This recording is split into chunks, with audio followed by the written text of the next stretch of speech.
Over the last 6 months, Microsoft stock has been taking a beating. In this video today, folks, we're going to run through the numbers of Microsoft, find the intrinsic value so you'll have a better idea where you should stand with this company if you're planning to invest in it, or if you're already invested, what are the next steps. So with Microsoft, I'm loading this up here in the stock spec software. Now this software just quickly screens any company you can think of and gives you the lowdown of what's going on with this business. Microsoft is currently priced at the time of recording this video $229, hovering around that low, the 52-week low mark. 52-week low mark was $213, hit a high of $326.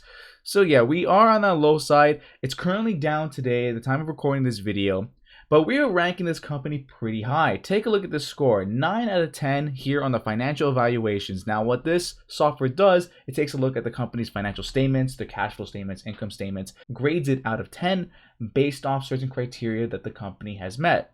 So we are only getting docked in one score, and that is the price to earnings ratio on a 5-year average being 35. So on average, if you were to buy this company over the last 5 years, you are paying a premium for this business, but probably for good measure. It is Microsoft. Microsoft is one of the leading technology companies today. Pretty much only rival to is Apple. And so 35 is a little bit of a high premium. We want to find companies that have a price earnings ratio of 22.5 and lower. That is more of a fair multiple, but tech companies are known to have a high PE ratio. However, you look at the company metrics category and you can see on the trailing 12 months, just to cross compare, 5-year average 35, but on the trailing 12 months, it's 24.49. Now, it's pretty close to that 22.5 ratio that we're looking for. Not quite just there, but that's a lot healthier than what we're looking at currently. Now, there's a lot of green on the board, and that means Microsoft is doing a lot of things right. They have a high current ratio. That means they have enough assets on hand to cover those liabilities.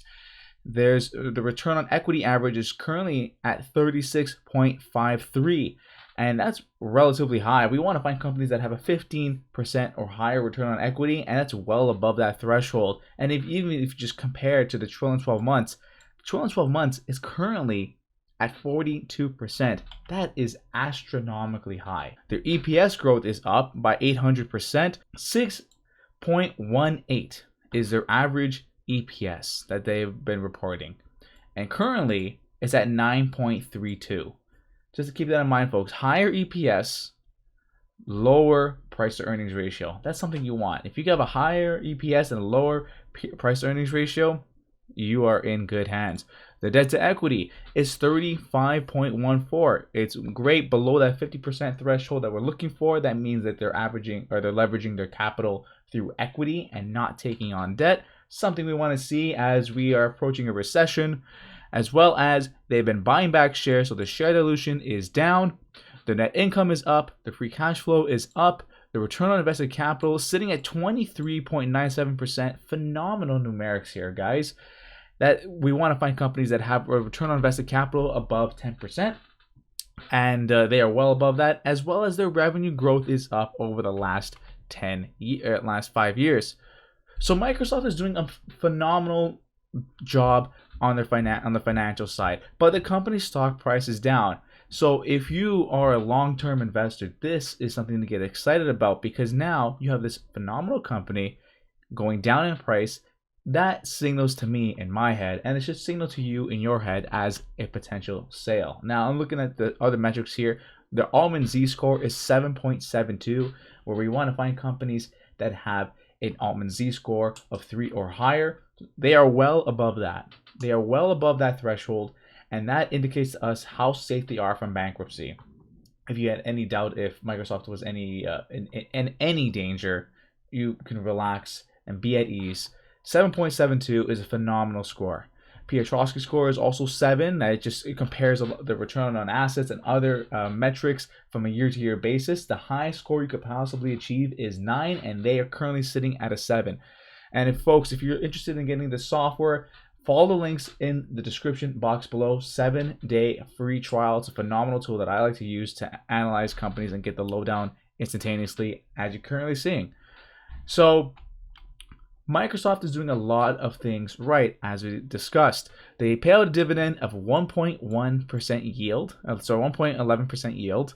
That comes out to be $18.1 billion in free cash flow being paid out. Now, something to keep in mind, folks, how safe is that dividend? That is something to consider, because a lot of dividend investors, they'll jump into a stock just for the yield, but they don't know how it's being covered. $47.4 billion on free cash flow on average is being paid out, so they can easily pay out the dividend. And look at this, the trailing 12 months free cash flow is $63.33 billion. So well above the free cash flow average. So Microsoft so far looking like the golden goose.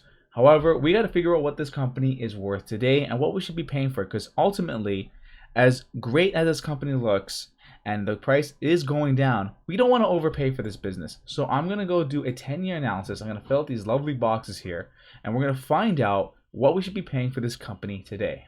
And folks, if you're enjoying the video so far, hit that like button and subscribe button. It means a lot to me, it means a lot to the channel. And we're going to go now into the price analysis section to figure out what we should be paying for this company today. I just put a bunch of values in. And if you're new to the channel, I like to try to stay as conservative as possible. And I see a lot of green here, and we'll talk about that in just a quick second. I did revenue growth over the next 10 years to be 10% growing over the next 10 years. That may be a little bit aggressive, considering it is a $1.7 trillion company.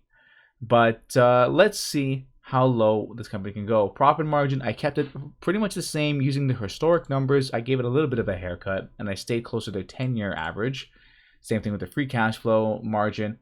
Price to free cash flow and price to earnings ratio. This is the price to earnings ratio and price to free cash flow that I want to see at the end of the next 10 years, along with my desired return of 13%. And it comes out to be an average calculation of $260.86, where our current price is $228.27. Quite the surprise, I gotta say, considering it is one of the FANG stocks. I mean, actually not really one of the FANG stocks, but it should be one at this point. So our moderate average comes out to be $259. However, I would like to see it a little bit in these numbers here, even though it's currently favoring the moderate and average calculations. Ideally, I like buying companies that could hit my conservative and moderate average in here, because that just gives me the most margin of safety. However, if you believe my numbers here, then this company is buy pretty much all day long. Now, so what do I currently think? I think as we enter in these uncertain economic turmoils that are potentially just around the corner, I think this stock price should drop further. And if it does drop further, this is a company I definitely want to own.